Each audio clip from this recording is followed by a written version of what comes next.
Denver 7. The Avs are back on the road, hoping to recover from their tough loss at home.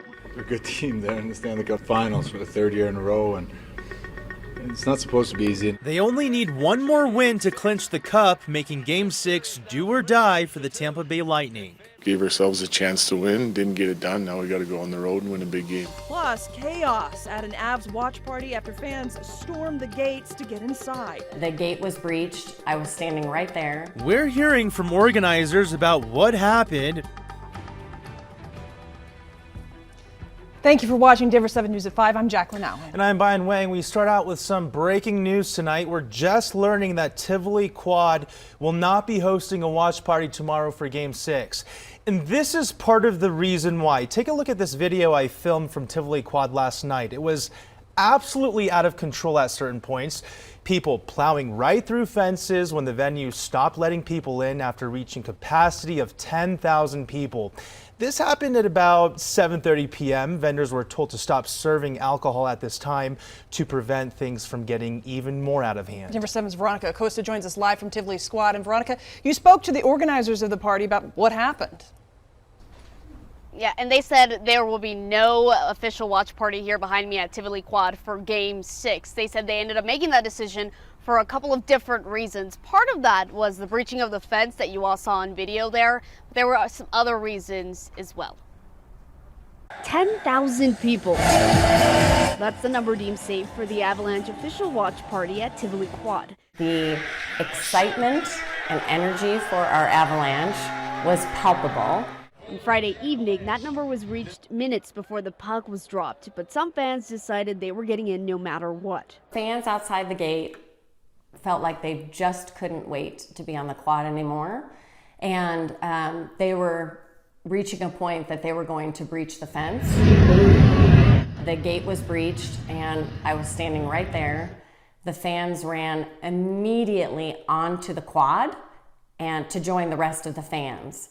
So the moment of breach was certainly tense, and I saw, folks getting right in the mix of cheering on their Avalanche. Saturday afternoon, organizers decided to cancel the Tivoli Quad watch party for Game 6, a game the Avalanche could hoist the Stanley Cup in at the end of. And after every single game, we always make changes and adjustments.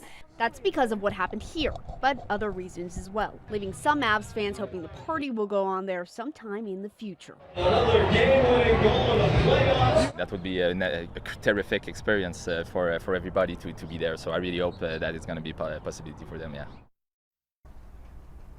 So if you're wondering this afternoon, where can we go for Game 6? Organizers of the Tivoli Quad Watch Party, they did tell us Ball Arena plans on updating and increasing its capacity for its watch party. So we did reach out to Ball Arena and ask them what exactly that's going to look like, but we haven't heard of, as of news time, what that's going to be. Of course, we're going to keep you updated on this as the evening goes on. We're live in Denver this afternoon. I'm Veronica Acosta, Denver 7. It'll be interesting to see where all those people are going to go. All right, the Avs are back on the road after last night's tough loss. And along with them, our Denver 7 crew who just touched down in Florida this afternoon. But first, let's get right over to Sports Director Lionel Bienvenu with how the Avs are recovering before tomorrow's game. Lionel, it was a tough loss. Yeah, it was, but they're recovered by now. As a player or coach, Game 5 is over. You've got to have a short memory, and they moved on as soon as they woke up this morning and headed to the airport to fly to Tampa for Game 6. Yeah, you look back, see what you did right, what you did wrong, what happened, and fix it. Now, this was the one that got away, right? Fans, we're still talking about it. A 2-2 tie in the third period. The crowd was alive, the perfect scenario to win it and lift the cup on home ice. But Andre Palat scored on Darcy Kemper with less than 7 minutes to go. And Tampa Bay goalie Andre Vasilevsky shut down the Avs from there. So, as I said, you lose, you pack up, and you move on. Another chance to win the cup for the Avs tomorrow night.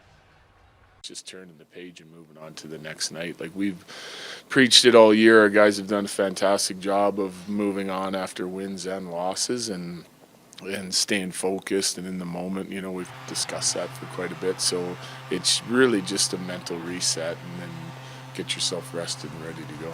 Confident group. We've come from behind plenty of times, and for us, it's just about focusing on that next shift, and that's what's important. So this will be the same thing, short memory, and get back to work. It's a tough team to play against, but I think for us, we just need to keep on the gas the whole time and try and wear them down, because they're gonna play that style. They're gonna block shots. They're gonna get in lanes. They're gonna compact it down to the net. So we just got to keep on the gas the whole time, and you can't stop.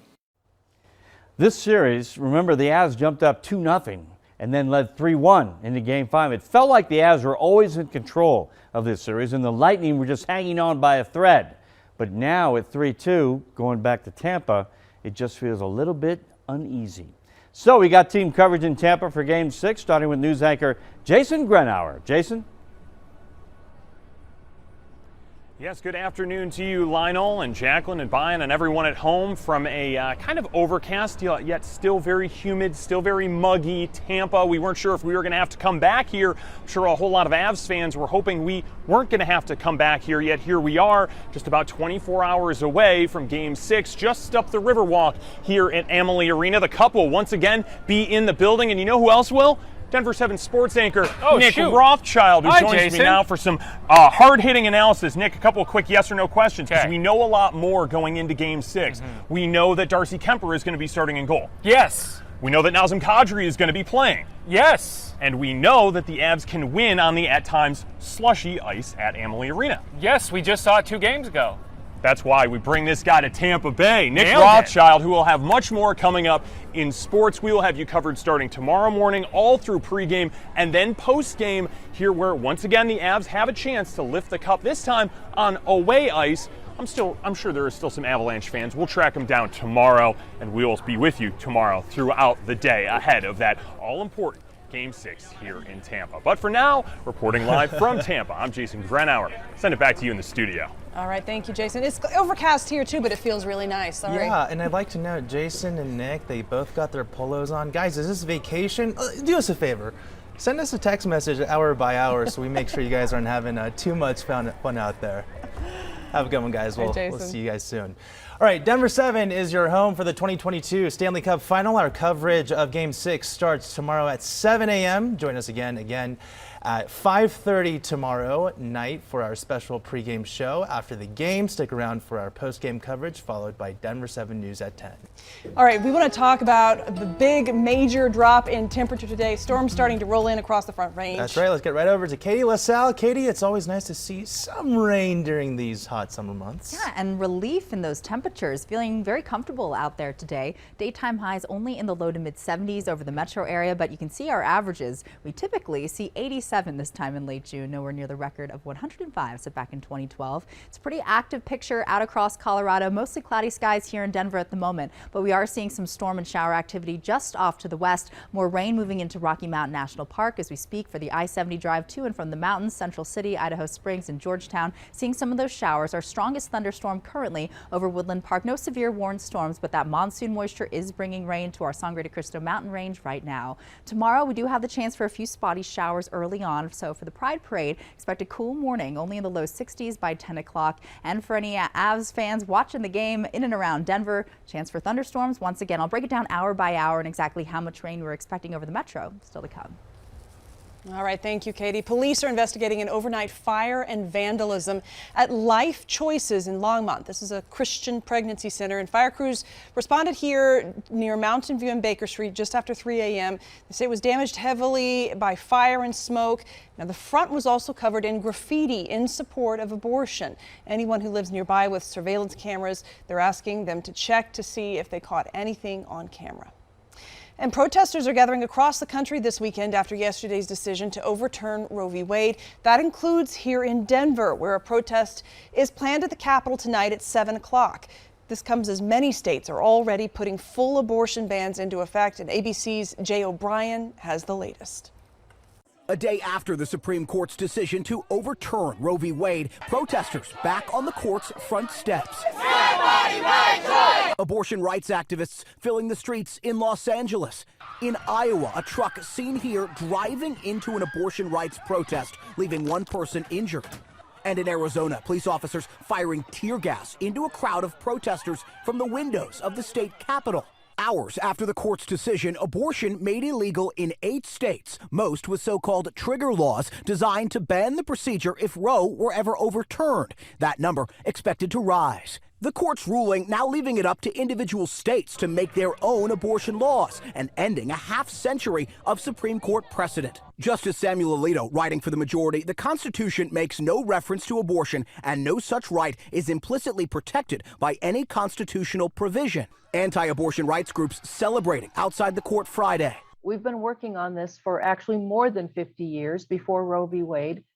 Working to protect unborn children. In their dissent, the court's 3 liberal justices warning American women have lost a fundamental constitutional protection. I was disgusted because abortion's health care. President Biden calling the decision painful. We're going to take actions to protect women's rights and reproductive health. The Department of Homeland Security expects violence could occur for weeks following the court's decision. According to a bulletin obtained by ABC News, officials are basing that assessment off of tensions first seen in May, following the leak of that draft majority opinion saying the court had voted to overturn Roe. Jay O'Brien, ABC News, Washington.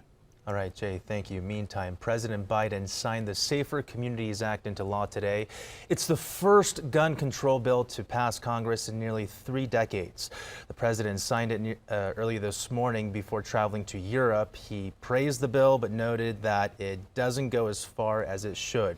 Here's what's included in the $13 billion package. Enhanced background checks for gun buyers under 21, a ban on people convicted of domestic abuse from purchasing guns, incentives for states to pass red flag laws, and funds for school security and mental health services. Notably, the bill does not include a ban on assault weapons. Today, we say more than enough. We say more than enough. It's time when this seems impossible to get anything done in Washington. We are doing something consequential. Now, this comes after the Supreme Court on Thursday struck down New York's concealed carry law. The decision will impact 6 other states where more than 80 million people live. Police have arrested a 19-year-old man in connection to a triple shooting in Commerce City. Hugo Centellana was taken into custody this morning and charged with 3 counts of first-degree assault. The shooting happened Thursday afternoon near East 98th Place and Chambers Road, just north of the Rocky Mountain Arsenal Wildlife Refuge. Those 3 victims are still recovering in the hospital. Aurora police arrested this man in connection to a deadly shooting last night. Police accused Kyan Cruz of shooting 2 people, killing one of them. This happened just before 9:30 last night on South Buckley Road near East Kentucky Avenue.